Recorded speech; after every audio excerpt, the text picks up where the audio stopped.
Harga sebuah gengsi. Pak Arman adalah seorang pria parubaya yang tinggal di sebuah gang sempit di pinggiran kota. Ia bekerja serabutan, mulai dari menjadi kuli panggul di pasar hingga tukang parkir. Penghasilannya pas-pasan, cukup untuk makan sehari-hari dan membayar sewa rumah petaknya. Namun, ada satu hal yang selalu ia perjuangkan mati-matian, menjaga gengsinya. Bagi Pak Arman, tidak ada yang lebih memalukan daripada terlihat miskin. Ia selalu berkata kepada teman-temannya di warung kopi, "Orang boleh susah, tapi jangan sampai kelihatan susah." Pamer di tengah kesulitan. Di lingkungan tempat tinggalnya, Pak Arman dikenal sebagai orang yang selalu tampil rapi dan necis. Ia punya sepasang sepatu kulit yang licin mengilap, meskipun sudah mulai mengelupas di bagian tumit. Setiap pagi, ia menyemprotkan parfum murah yang ia beli di pasar loak agar terlihat seperti orang yang mapan. Suatu hari, tetangganya, Bu Siti, bertanya, "Pak Arman, kok setiap sore keluar pakai motor? Padahal kan kita tahu motor itu sering mogok." Pak Arman hanya tertawa kecil. "Ah, motor tua begini masih bisa diajak jalan. Yang penting kelihatan gaya. Kalau orang lihat kita pakai motor, kan mereka mikir kita punya uang." Padahal motor itu hasil meminjam dari seorang teman. Untuk membayar bensin saja, Pak Arman sering harus mengutang di warung.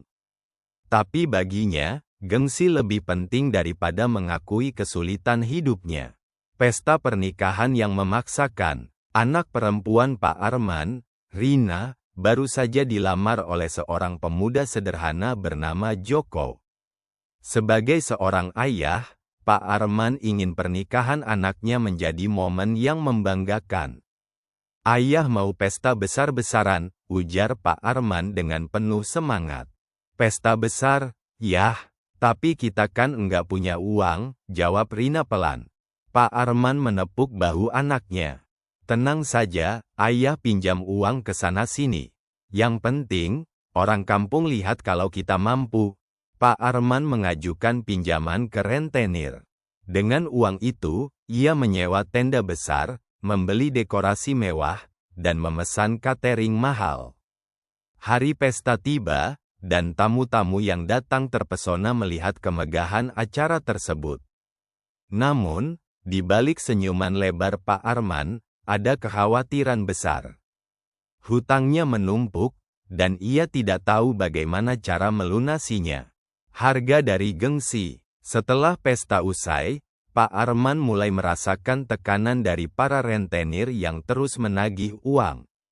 Sementara itu, orang-orang yang dulu memujinya mulai membicarakan hal-hal buruk di belakangnya. "Pesta besar kemarin ternyata cuma pakai uang pinjaman," kata salah seorang tetangga.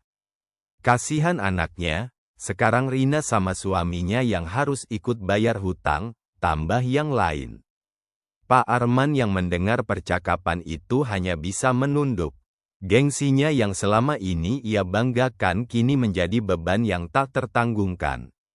Pelajaran yang berharga. Pada suatu malam yang sunyi, Pak Arman duduk termenung di depan rumahnya. Ia memikirkan semua keputusan yang telah ia buat.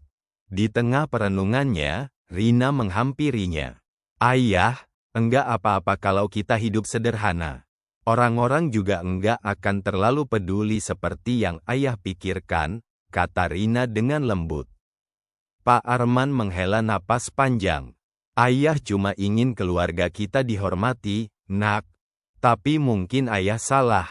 Hormat itu bukan dari apa yang kita tunjukkan, tapi dari bagaimana kita menjalani hidup." Mulai saat itu, Pak Arman berusaha mengubah cara pandangnya. Ia belajar untuk hidup sesuai kemampuan dan tidak lagi memaksakan gengsi. Hidup memang tidak langsung menjadi mudah, tetapi setidaknya ia merasa lebih damai karena tidak perlu lagi berpura-pura. Dan, untuk pertama kalinya, ia benar-benar bisa tersenyum tanpa beban.